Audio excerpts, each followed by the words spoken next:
Today's episode is very special to me because I get to have a conversation with one of my esteemed brothers in NLP, in martial arts, and in overall masterful communication. Kenji Summers is a renaissance man of sorts. He's revolutionized everything he touches, and you're about to find out how special he really is. So stay tuned. This episode is really special to me, and yeah, I'm excited about this one.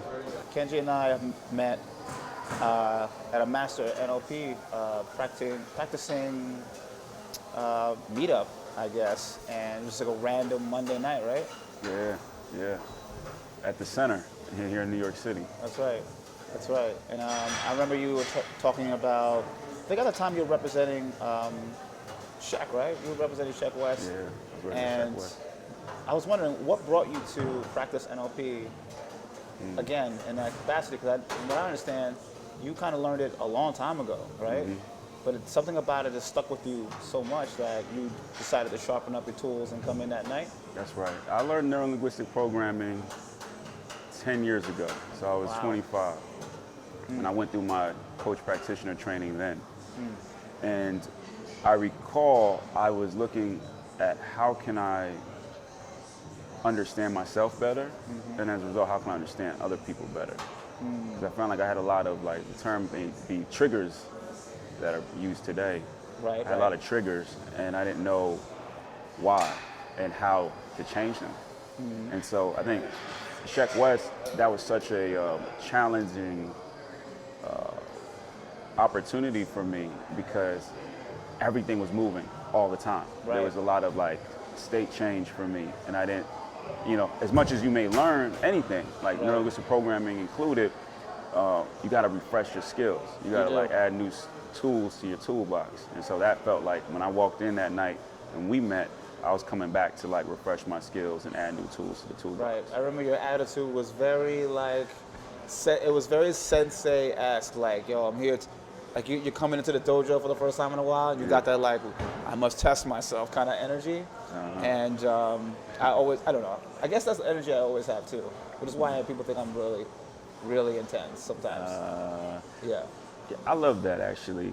And that's the self-awareness. Right. Now, I didn't have that before NLP. People would tell me about myself and I'd get offended. I'd be like, what do you mean I'm so serious? Right. As opposed to like, no, you're just somebody that I can depend on, or somebody that I know is going to show up and be about their business. Like that's a reframe, right? Right. And so I used to take serious as being boring, as being like too austere, to not being able to have fun, Right. And now it's just like, yo, you can smile. Like every time we talk, man, you make me laugh, and it's like, yo, there's not a lot of people outside of like professional comedians that can make me laugh, so I appreciate it. Oh man, I feel the same way about you. Your verbiage, right? It's just so inspiring for me to hear. I wish I had the command over the English language and connection to the words that I want, especially doing a podcast. Like a podcast is like, it's all about how you connect your verbiage together in a way that paints a picture that people understand, but it's also got to be, what's the word I'm looking for? It's also got to be like, it's got to be in sync with your body language. Congruent. Congruent. I love that. I mean, you said it very clearly to me. You said it very clearly to me. You got to kind of see the language. Can you say that again? Yeah, I think you have to you have to be able to communicate a language that people can see. Right. And I think that's an important way to look at the world, because not everybody views and perceives the world like you do. That's right. In order to inspire their thought process, I think you have to tap into your own and know where your strengths are in order to be able to execute and like express yourself in a way that is universally understood. That's why I started doing NLP. I started doing it because I have this drive and desire to be universally understood and inspire that with everyone. So I have an infinite amount of patience for people that struggle with their communication. You know what I'm saying? I love those people because they have so much to say, but they don't have the tools or the paintbrush, or the loudspeaker, the speaker's is a little muffled, we want to help them out. But the way you compartmentalize things it just makes so much. I wish my brain worked that way, and that's why I love listening to you, man. I mean, that's the reason we listen to anyone, right? Right. It's like they have something that we want, and there's a ability for them to experience the world in a way that we don't necessarily experience. Like Pharrell Right. uses NLP. Right. He uses neuro-linguistic programming, and he's also synesthetic. Meaning Oh, he yeah, can see sounds. Yeah, that's his version of it. Wow. There's different types of synesthesia. So he sees sounds. So he'd be in the studio, and someone's like, "Let me play your music," and most people like listen, like, "Oh, word, I hear that," or like, oh, I feel this. He's like seeing colors, seeing shapes, seeing Wow. textures, and like as I close my eyes and try to do it, it doesn't come as clearly to me. Because like there's this term called aphantasia or hyperphantasia. Aphantasia is the inability to see anything in your mind. There's people that have that experience, right? They have no ability to visualize things in their mind. Nah, aphantasia, you have no mind's eye. Wow. And I thought for the longest that was me. Really? Yeah, You're because such a visual person. Your silhouette is impeccable today, you by the feel way. that way, maybe. Well, I'm seeing it outward, so Right. it's like visual external. My internal imagery is like dark and unclear a lot. Wow. So then I use my words to try to sharpen, to add color. And the reality is like we all have our own maps of the world. We all have our own ways of experiencing with our old reality tunnels. Right. And ultimately, most people are trying to get you into their tunnel, Right. right? They're trying to seduce you into their way or force you into their way Right. of experiencing the world. For me, because I always feel like I had a bit of like empathy to the extent where it almost was people pleasing, I wanted to be able to have access to your world. So I'm like using these words to try to like get you to tell me what you're seeing. Right. So then I'm like, okay, that's what that means. So I was a kid in school that was like, all right, that's the word. How can you tell me about your experience with it? Right. And then I'm like, oh, okay. And then that happens where like some creators they're like, you don't got to tell me anything. I got it. Right. And it's all right. up here. It's all in there. That's brilliant. I live my world. I live my life in that world. Well, tell me about your experience. I know how I feel. Yeah. And I think that a good trainer, a good coach, Yeah. a good someone that leads meditations, you have to use your words to get into their tunnel. Yeah. Take a look around and be able, okay. Oh, you put that over there. That's interesting. That's interesting symmetry over here. Right. You can rearrange furniture in your mind. Right. Yeah, I led a meditation yesterday. Everything that's happening in the world, there's 22 wars, active wars happening in the world right now. There's 22 wars in 22 2022. active wars. Okay. And the criteria is if there was 10,000 casualties on either side, like combined, then that's an active war. There's 22 active wars happening right now. That's crazy. Currently, we care about one Right. collectively. But what I'm realizing is that in the meditation I did recently, what if you could see the world from the vantage point of an astronaut that's in space? Like, would you still feel as like, oh man, I'm on this side, I'm on that side, you're on this side, I'm on that side? Right. You may be able to see kind of the commonalities more than the differences. It's impossible to be different. We're all from the same source, right? It's impossible. But that's the beauty of having a meta perspective or a metaverse is that you're able to step back and your perspective is different. Now you can observe oneself while interacting, which is a very helpful tool for me when I train or when I'm training people, right? I can observe and feel, we can observe and feel people's intentions because we step out of ourselves and able to perceive what it is that is really happening, not just from our eyes and our perception. So I think that that's a really, really powerful tool, man. Zooming out sometimes is just... Zooming out. It's such a powerful perspective. That's always. like the Milton model. That's the Milton Like model. Milton Yep. Erickson can like zoom out and get general for you, Right. so that you can like then create your own, sandcastle in the mind and create your own solar system in your mind. That's right. And then like the metal model, then you can like chunk down. You can get more Right. specific. You can ask them like, so what particularly does that look? So that's the beauty, I think, in like what I do and then what you do is like I'm kind of built to. I'm at first I'm giving people kind of a larger metaverse or universe to live in. Right. Because a lot of times people, when they come to me, they're like, I'm anxious, I'm stressed, I'm depressed, things I've experienced, maybe we've all experienced. Right. I'm like, I need to increase the amount of world that you can take up. And then from there, so once you have the general understanding that you have this much, then you can get more specific. And that's Right. for you to do that work. That's a very interesting procedure. I like that. I feel like even though that the world, I think at this point, craves options because we feel boxed in, I think having a tried and true procedure towards whatever it is you want, once you have a clear, concise goal, it's so important for you to have a procedure to get to that goal, even though that goal may have like be a moving target sometimes. You know, like pleasing a client of yours, right? They come in, they got different apps open in their mind, Yeah. right? Yeah. They got different apps going on, and they aren't even aware of all that. And it's your job to help them. Oh, shit! I left this up all night. Yeah. You know, Yeah. this thing's been running all night. And I Run didn't it even all know. night. You know, like that's an important realization to have Yeah. in order for you to move forward towards your goal. Because, you know, as we know, the more apps you have open, the slower things go, Yeah. right? So I think that, yeah, man, I'm such a, like, yeah, man. Yeah. Yeah, we on it, bro. Yo, listen, like, why I love what you do and what I love what I'm starting to do is that we can use an infinite amount of metaphors, right? It's about Right. what can stick for the person. But we all use these devices, right? Like, I got one here, there's another one over there. I got two phones, right? Yeah, man. And so it's like almost like this has become my external mind. You know what I'm saying? Right, yeah. Like That's whenever I'm like, yo, I want to know an answer to that.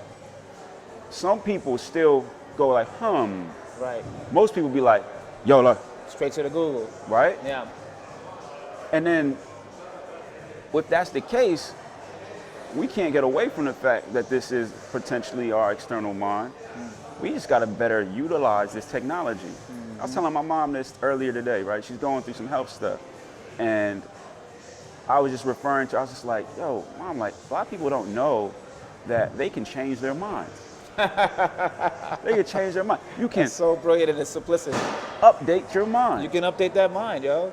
You know what's funny? Your phone updates when you're sleeping. But if you don't plug your phone in to charge it, that shit don't update. That's crazy. No, your phone updates when you're sleeping. Yeah. But if you don't plug it in, You don't it plug don't it in. update. You don't update, And if bro. you don't have the Wi-Fi, which for me is like intuition. Right, it has to be connected to Wi-Fi and it has to be plugged in order for you to be updated. Think about the language a lot of people use, like, yo, I'm plugging in with them. I'm tapping in with them. Right. You the plug. If you the plug. Tapping the energy, plugging into the energy. Yeah, man. Yeah, yeah. Energy, the vibe, the vibration. Vibration. All of these things are just, the language is there, but I think that the association, because language is just a representation of how we feel. It's not how we feel, right? You know, it's the menu is not the meal, and the map is not the territory. So we got to understand that when someone uses a word and we're communicating with them, and their interpretation of that word is going to be different. Yeah, It's going to be different, yeah. you know, and you have to understand what they're trying to mean by expressing themselves in that word, because that selection process is specific to their general experience. So when you listen to someone and you hear how they speak, try not to dip into your own interpretation. You got to step into their tunnel, understand, you know, the geography or where they put their furniture, in this case, in this analogy, of where they, to understand why they put it there.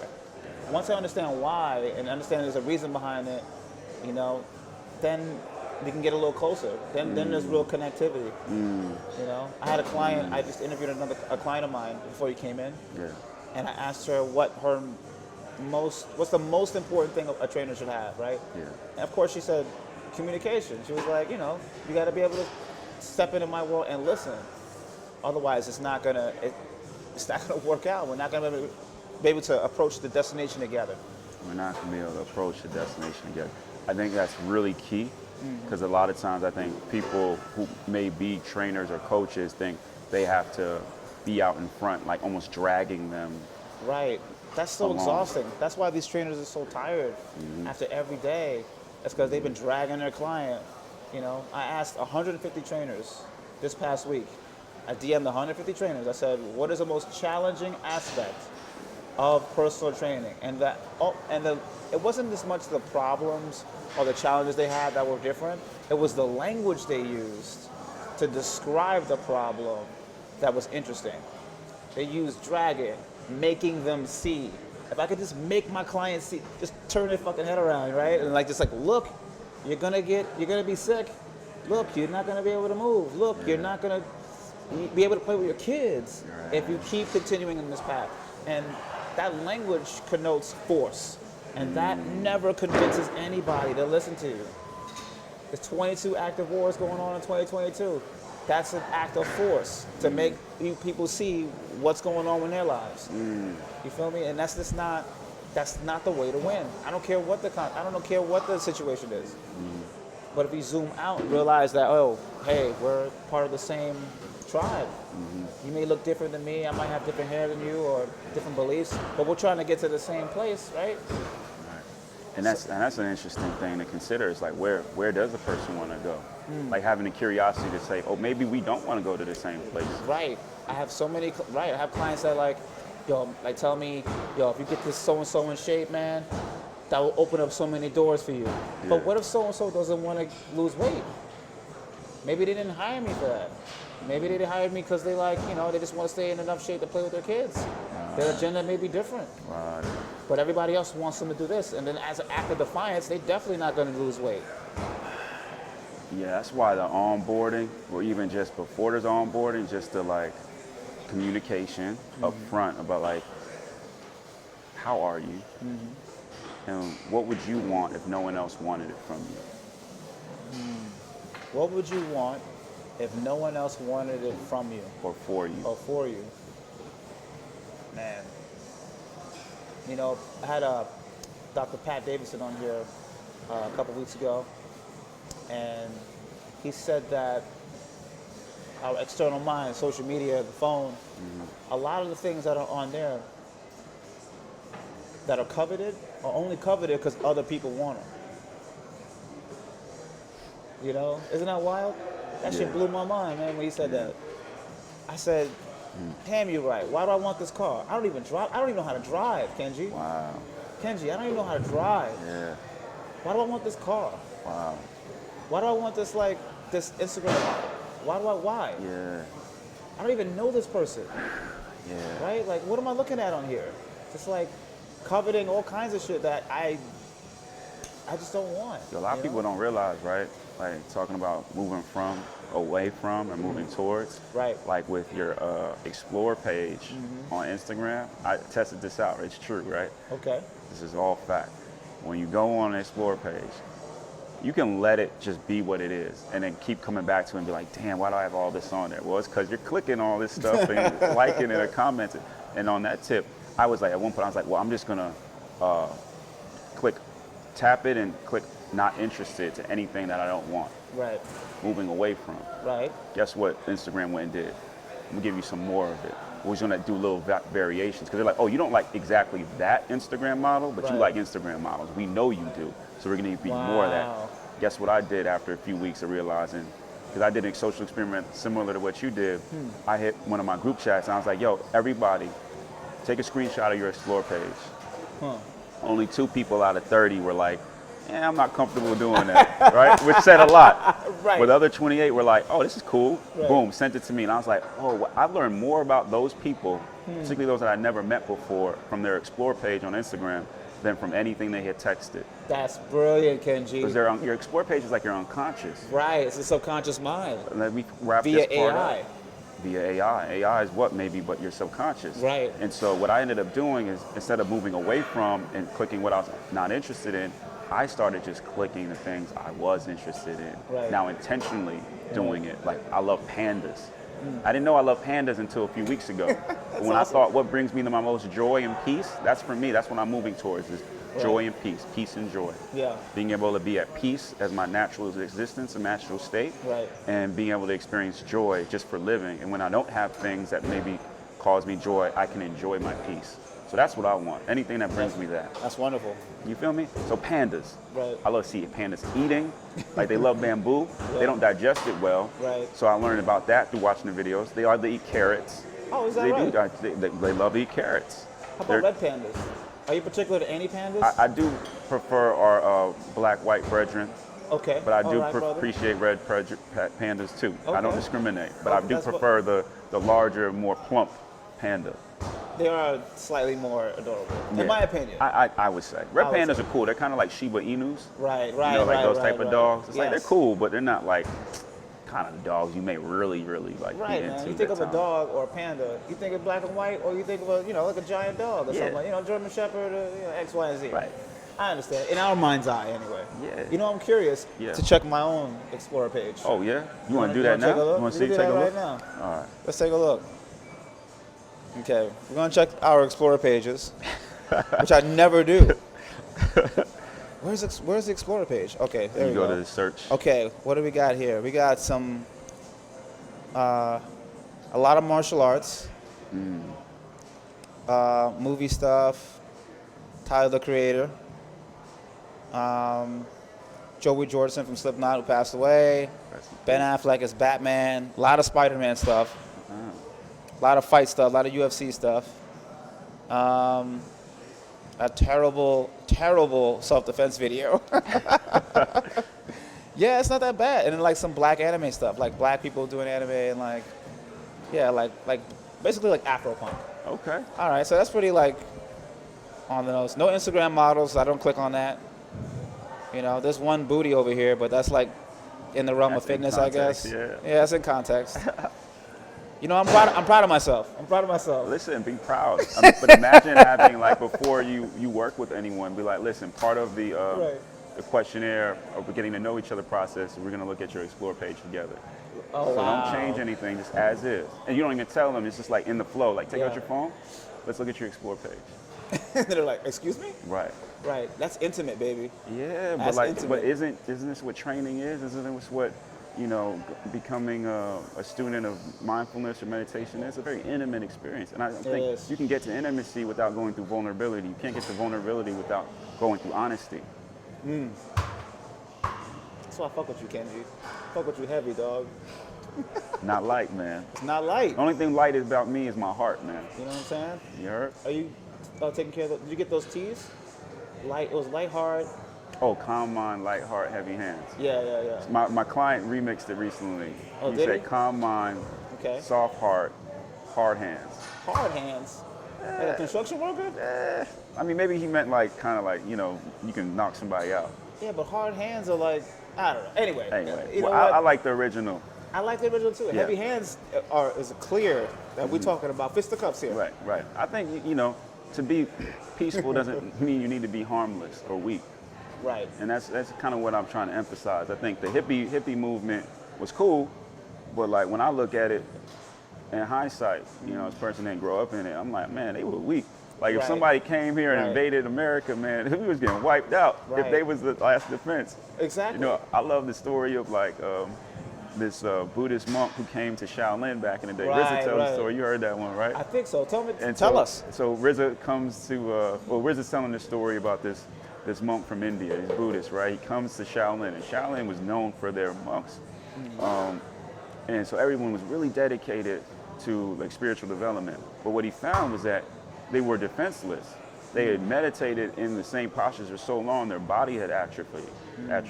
So they didn't have muscle, they didn't have like the ability to like move quickly. So what he did is he brought martial arts to them, and he started to train them. Wow. And through training them, that's when we became aware of like the idea of Shaolin monks. Right. And so then when, Wu-Tang is coming up in Staten Island, they're watching these Kung Fu flicks. But at one point, those monks were defenseless. And then they got someone who was like, yo, no, I'm going to teach you this martial art because you need to, essentially stay dangerous. Right. Not necessarily in like I'm going to do something against you, but like you need to be able to defend yourself or defend others who are defenseless. 100%. A lot of there's a lot of folklore and martial arts in there, like Wu-Tang Mountain. It's an actual mountain Right. in China where they would like practice martial arts, and then like I like the abbots. My favorite stories were people that were in order to be peaceful, you had to be a warrior, right? Like Miyamoto Musashi, the greatest Japanese swordsman who's ever lived. You read the Book of Five Rings, right? I haven't. What? No. Brother. Yeah. So Miyamoto Musashi had over 60 duels to the death and beat the greatest swordsman of his generation. He's considered a sword saint in Japan. And he wrote a book called the Book of Five Rings, where he basically laid out the map and the trajectory of a warrior throughout time. And it all based on the elements, like 5 elements, but the last element is no mind. The last element is masterful of the void, of nothingness, the returning of the source, but there's nothing containing it, so that you can traverse through the journey all over again, through fire, water, earth, and air. I love that, dude, the elements. Yo, he was a bat. And a book is like this thin.